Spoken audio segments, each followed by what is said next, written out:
Pino naman ho Maricel Soriano is, kaya siguro... Or sino po bang hindi? It would be any actress's dream na makasama si Inay, and napakaswerte namin. Di ba may movie kayo nila? Ano? Wala po. Wala pa. Ayun. First time talaga in the flesh. True.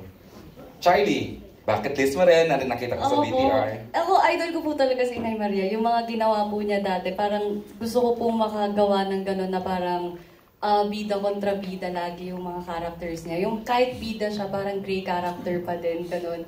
Kaya sobrang hinahangad ko siya. Saka nag-sitcom din siya. Yung kumbaga naikot po niya lahat talaga. Totoo. Oo. Kaya nung unang excited ako po sa kanya, umiyak ako sa banyo. Kwento nga ni Charlie, talagang umiyak siya. Kasi sobrang na-overwhelm ako na parang di ko malabas yung acting. So umiyak muna ako sa banyo. Yung first day dito sa 11th floor? Sa 11th floor. Oo, tapos sabi ni Nay, anak, sabayan mo lang ako. Yun yung sabi niya. Opo. Okay. Elise? Ako naman po, nung unang araw na nakatrabaho ko si Inay, hinawakan yung kamay ko ni Direk Raymond. Sabi niya, bakit ang lamig ng kamay mo, nak? Alam mo na, Direk. Alam mo na kung bakit. Kasi sobrang nakaka-starstruck po talaga si Inay katrabaho. And madadala ka talaga. Kasi pinaghandaan nyo din siya, sabi naman ni Direk. Opo, kailangan. Ito nga si Loisa, bihirang mag-take to daw ito. Pero napa-take to dahil So ako nga, dapat pinaghahandaan ko yung ending, parang pagdating sa set, natigal-gal ako. Parang nawala lahat ng inaral ko. As in, kasi mahulog ka sa The General's Daughter, di ba? Opo, pero kasi sa General's Daughter, sa standby lang po kami nagchichikahan. Wala po kaming ganong eksena masyado. Ngayon lang po sa Pera-Piraso. Kaya iba eh, nakakanginig ng ano talaga, ng oo, di ba? Maninervisin ka po talaga. Paano yan? Pa-tribute na lang yata ang narinig. Everybody has good words about you. So, we sa sobrang dami po talaga may hirapan. Ngayon nagdidiskunan kami kung anong sayo. Anong sayo. And actually, pinag-uusapan lang po namin to nung huling taping namin. Pati yung glam team namin. Hindi yung mga makeup artists, we were talking na sa lahat ng pelikula ni Inay, paglabas mo ng sinehan, may napupulot ka.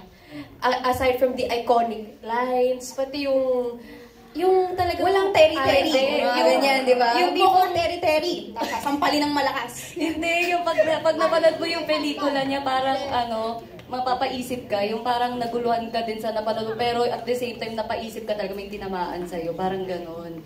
So, yun siguro yung laging, yung tatak ni Inay Maria, yung parang may power talaga siya, lalo sa cinema, lalo yung mata po. Tatak Maricel Soriano. Opo. Audio pa lang eh, di ba? Alam mo siya na. Boses pa lang po. Distinct talaga. Ikaw, Hillary. Ay. Ako po kasi bilang Hillary, yung nakakatuwa nga po is magaling din po si Inay sa comedies. So, yung drama kasi alam naman natin talagang magaling talaga siya sa drama. Comedies din po, hanga ako every time na mapapanood ko siya sa mga sitcom niya, sa mga comedy. Kasi doon mo talaga makikita na lahat ng pwedeng ipagawa kay Inay, kayang-kaya po niya. And nakakabilib na, actually comedy is even harder than drama, I think eh. So, yung magawa po niya yung mga comedy stints niya, sobrang nakakahanga po talaga. Are you having fun? Oh, iconic na rin yun. Are you ready to have fun? Iconic na rin po yun. And of course, for the Diamond Star, may mga words of wisdom na ba kayong naibahagi sa ating apat na girls na talagang they could take with them even after this project? Uy, kahit na late dumating si Miss MJ, hindi pa natatanong yung tanong na yan. Thank you. Actually, scout na ako sa mga tanong nila. Sabi ko, hindi pwedeng umulit yung tanong ko.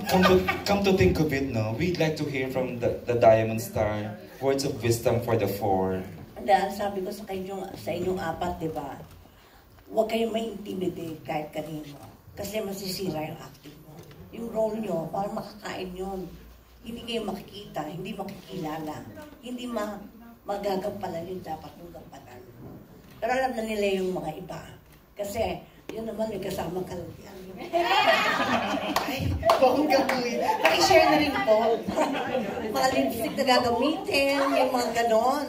At yung mga underwear na gagamitin. skip muna yun. Basta, di ba? Saka idadagdag ko nga po, ultimo pagtayo, nag-aano si Inay sa amin. Nag-o-observe talaga siya sa bawat isa sa amin. Nakakatuwa nga po eh. Parang Pero ayoko nang sabihin kasi yung mga advice na yun, nakakahiya. personal kasi Personal advice. Live streaming. Naka-live streaming. Nalaman nila, pati yung underwear. Pati, na-curious po kami, pero maraming salamat na po sa pag-share doon. How generous. Maraming salamat po. Thank you, kapatid. I have a question from Alan Sangkon of Abandoned Tonight and Stars Botol. Lan, tayo ka ha for the, Nakatayo for the na po. camera. Ay, nakatayo na pala.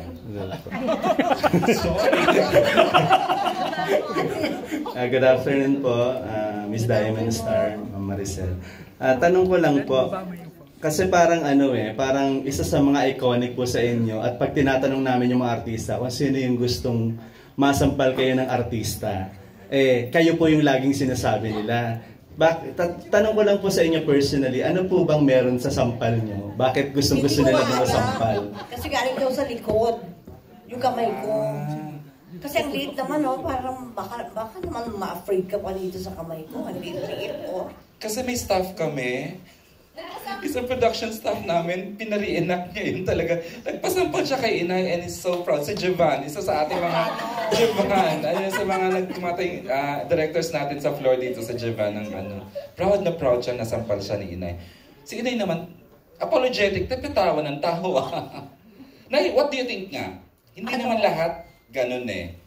Ikaw, noon nga, matarayan ka ni Maricel, we will be proud. Di ba? Noon during our days, sa mga 80s, 90s, ay nako. Usap-usapan ka, di ba? Oo. Okay. Nay, baka meron kang gusto i-share? Bakit nga ba? Hindi mo rin alam. Hindi ko naman. Now we know why she's the Diamond Star. Look closely. Pero Ma'am Maricel, ano po ba? Pagka po ba, nanampal po kayo, peki po ba yun? Or talagang tinotodo nyo? Kasi parang ayaw nyong mapeki yung isang bagay na makikita ng mga audience. Hindi kasi pwedeng i-fake. Halika dito, Alan. Halika. Sampol! Gusto mo ba? Kulit eh. Kasi yun yung kasama sa eksena. Si Vice na doon ko yung gums na eh. Nung nasampal ko. Ito Yung tatlong character niya. Bentley, si Inay. Nasampal. Pero meron po ba kayong nasampal na nagdugo or parang talagang nasaktan? Mangyayari right now. Halika, Alan. It's an honor, di ba? Sampol! Sampal ka. Alright. Okay, yung second question ko po para dun sa four girls. Ay, salamat. Talaga. Hindi, yung tanong ko lang sa four girls. Yeah. Kasi parang yung apat, tanong ko lang. Parang, syempre before nyong maka-eksena si Miss Maricel Soriano, kumbaga syempre kabado kayo, di ba, intimidated kayo.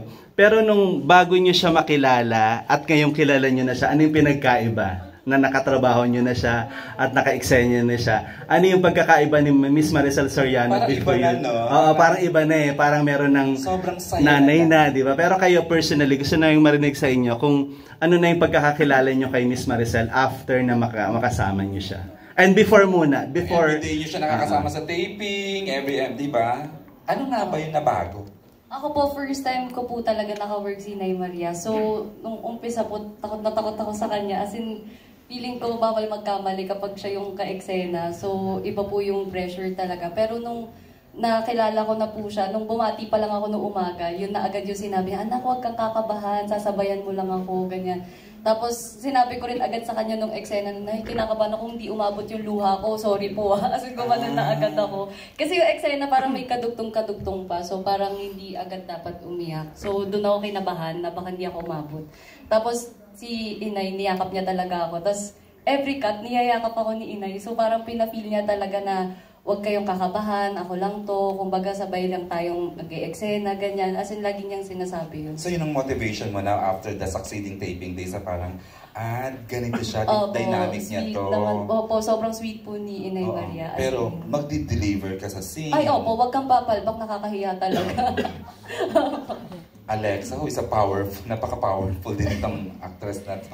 Ako naman po, parang lahat naman po kami talagang iba yung kaba. Like na mamawis kamay, malamig. Seryoso? Saka alam po ng buong staff na kada bago mag-taping, nagtatanong na ako, bukas na po ba yun? Kailangan ko i-mentally prepare, kailangan makatulog ako ng maayos. Tapos nung dumating na po ako sa set, sinabi po nung staff namin na inay, kinakabahan si Alexa. Tapos binasag po niya agad yung kaba ko. She turned it into something very light. Actually, sa akin din po sinabi ni inay na huwag ka magpa-intimidate kahit kanino. Pantay-pantay tayong lahat dito. Parang huwag mong hayaang pangunahan ng takot kundi hindi mo mabibigay yung best mo. Tapos yun, napakalambing po ni inay, niyakap din ako. Tapos pareho kami mahilig sa mga aromatherapy na inaamoy. Totoo. At aliw na aliw po ako sa mga diamonds ni inay. Ayun na. Sabi ko kay inay, kapag nawalan, huwag ako yung Hindi ako kamagas. Elise. Prior to our scene po together, nagtatanong ako sa set, sa mga nakatrabaho na si Inay, kamusta po si Inay? Siyempre, our EP, nakatrabaho na si Miss Hazel Parfan. Kahit na mga makeup artist po namin, tinatanong ko, kailangan ko bang, paano ba makikitungo sa kay Inay? Kasi gano'n naman po pag meron kayong bagong makakatrabaho, di ba? Tatanungin mo kung kamusta siya with the people, with the co-actors. And then, sabi po nila, mabait si Inay, pero kailangan prepared ka ha, kasi syempre, veteran na yan. So, ako naman po, sige po. Pero nung naka-eksena ko na po si Inay, sabi ko, pagpasok ko pa lang nung kwarto, meron kasi siyang aura na ang ganda po niyang dalhin yung sarili niya. Yung parang sobrang matatameme ka. And then, ang powerful. So, medyo, yun nga, po ako, parang nakaka-intimidate.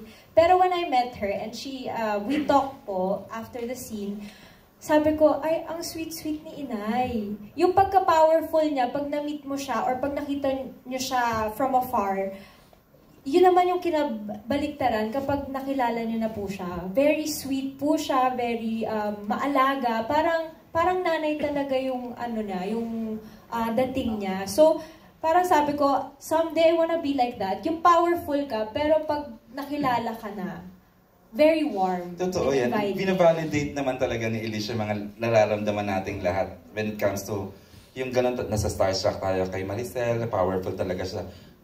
Yung talagang medyo intimidating sa una, pero the moment she welcomes you and niyakap ka na niya, wala na, tunaw ka na. Na alam mo palang, innate sa kanya yung kagandahan ng puso niya. Loisa. Sa akin po ang masishare ko, nung first day taping po namin ni Inay, nagto-throw lines pa lang po kami ng linya. Bumabanat siya ng mga comedy na joke niya. So, tawang-tawa po talaga ako. Hindi ko ina-expect kung makikipag-banter ba ako ng joke sa kanya. Yung ganun kasi baka, close ba tayo? Makikiba na ba? Parang ganyan. Pero nung tumagal-tagal na yung taping, nakakatuwa po kasi, malapit, mic check? Wala na lang. Kasi po yung, Ariel. Sa live streaming mawala lang pero at least dito. Go ahead na. si Inay po kasi nung nagkasama po kami sa Excel. Kaya, di ba? Panaya kayo. Nagkasama po kami ni Inay sa Excel. Puro drama. Ayan na. Puro drama po kasi talaga halos yung kinukunan po namin ni Inay na Excel. Ang hirap nun. Tapos nagka-crack siya ng jokes. Pero ayun, doon ako napapabilib na pag sinabing action, ang galing niya, wait lang ako din. Dapat makapasok na rin ako sa character ko. Kasi siya, ang bilis po talaga. Yun din yung isa kong hinahangaan kay Inay. Bakit? Ay, sorry. Ayun po, hanggang sa ngayon, habang nagkaka-eksena po kami, komportable na po talaga. Wala na yung takot. Opo, at totoong maalaga po talaga si Inay sa amin. Magbibigay ng mga advice, na pang sa amin na lang, pang girls. Ganyan po. Nice. Ayun lang po. Lan?